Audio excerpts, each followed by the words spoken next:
So on November 9th of this year, 2025, guests of a hotel received an email saying, hey, you need to be out by tomorrow at 11 a.m. Regardless of how long the reservation was for, everyone who was staying in that hotel was told that they need to be out the next day.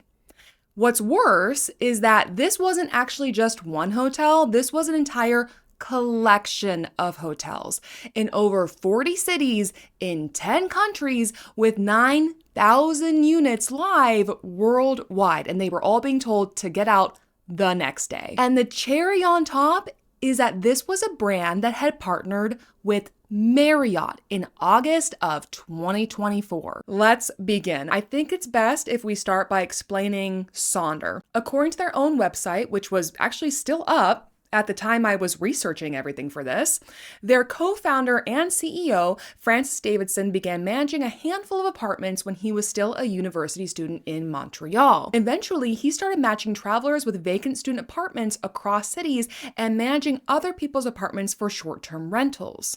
A few years after that, he and co-founder Martin Picard would solidify the foundation of what would become Sonder. So from what I could glean, Sonder was envisioned kind of as an answer to Airbnb and Vrbo. They catered to people who wanted both the perks that you get from staying at hotels and staying with Airbnb. So you still got a lot of unique places to stay, mobile access to the rooms. You didn't have to go through the process of checking with the front desk, but you also didn't get a chore list at the end of your stay. The best part of Sonder too was that they were very affordable. So you got kind of a boutique hotel experience without paying boutique hotel prices. So in the first 5 years, Sonder went from zero to $143 million in revenue by 2019. And they were valued at $1.1 billion. And in 2019 alone, Sonder signed up nearly 10,000 units. This company, right, was just going